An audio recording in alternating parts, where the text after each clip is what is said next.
Ito yung pamamaraan po na kapag ipapahinga po natin yung screen kahit hindi natin hugasan para hindi magbara. Ganito lang po ang ating gagawin.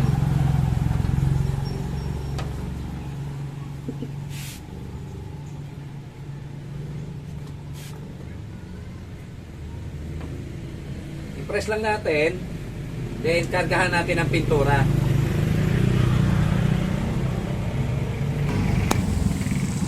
Ganito po magiging itsura niyan. Ayan, yan po yung isang pamamaraan para hindi magbara yung seal screen kung sakaling iiwan po natin ito. Huwag naman po nating iwan na sobrang tagal, no? Yung mga ilang minute lang, let's say mga 2 to 3 minutes, kaya po yan, no? Basta luwain lang po natin yung pintura sa seal screen. Yung hindi po makikita yung layout o yung design niya. Then, kapag babalik na po tayo, ahagorin na po natin yan ng medyo madiin. Then, ibalik-balik lang po natin. Ito, katulad po nitong gagawin ko. Then, pagka bumalik na po tayo, ganun lang ulit. Pahigin muna natin ng madiin. Yan, nakapress muna siya. So, ayan, ipress lang natin. Ganyan na magiging itsura niya. Kita niya na yung design ng screen. Then, hindi pa po tapos siya. Lalo na ganyang super white ang gamit natin. Dark color kasi yung t-shirt, no? At lalabas po yung kulay ng pagka-blue niyan.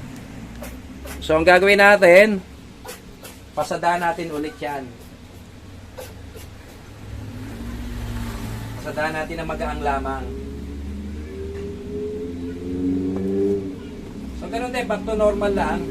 Kung yung pagkahagod nyo. Obligado damihan natin ang hagod kasi sa dark color t-shirt, di pa pwede konti lang hagod. Then, semi-press lang yung pinakahuli. Then, balikan lang natin para masimot. So, aangatin na po natin. So, ito na po yung result niya pag angat. So, white na white po siya. Hindi po mapusyaw ang pagka-white niya. So, ayan, kung makikita nyo. Maganda po yung pagka-white niya. Hindi po faded, no? So, yun po ang technique. So, ito yung mga ingatan nating magbara. Yung layout na yan.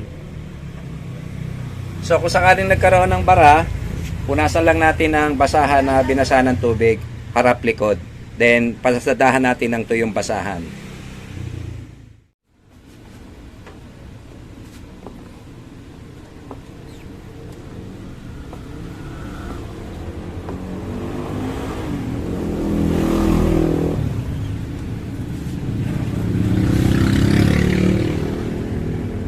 Then ituturo ko naman po sa inyo yung tamang pagtitiklop para hindi po kumakain ng malaking espasyo.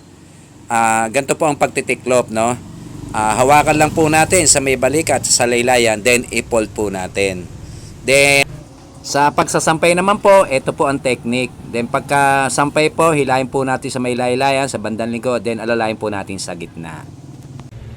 So yan po yung pamamara kahit nagsosolo.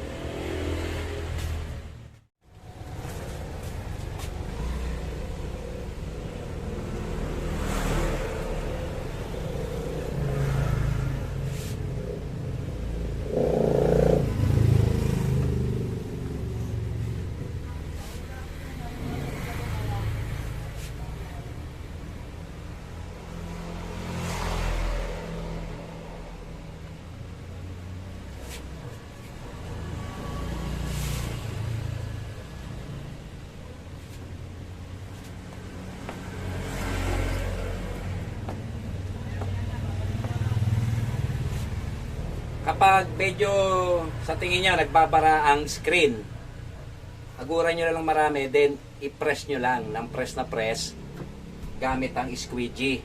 Then saka nyo pasadaan ulit ng mga smooth na lamang para masimot po yung pintura sa butas ng screen.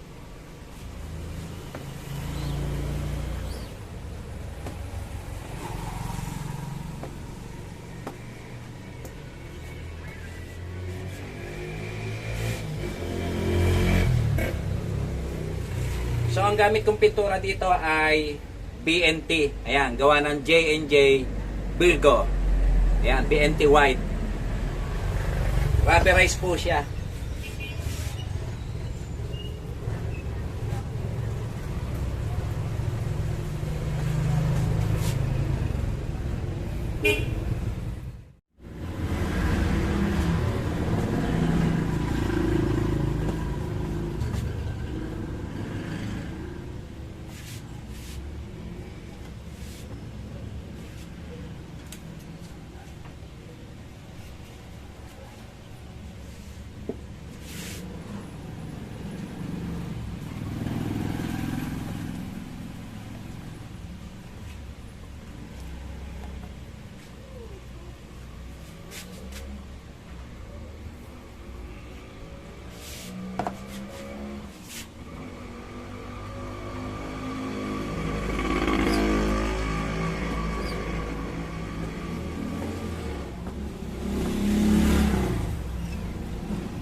Sana po ay makatulong sa inyo ang video kong ito, at kung ito po inyong nagustuhan, baka pwedeng makahirit naman po ng isang like po dyan. At para naman sa mga bago pa lang sa akin channel at hindi pa po nakakapag-subscribe, please subscribe at pakihit na rin po ang notification bell para notify kayo at updated po kayo sa mga video na aking ina-upload.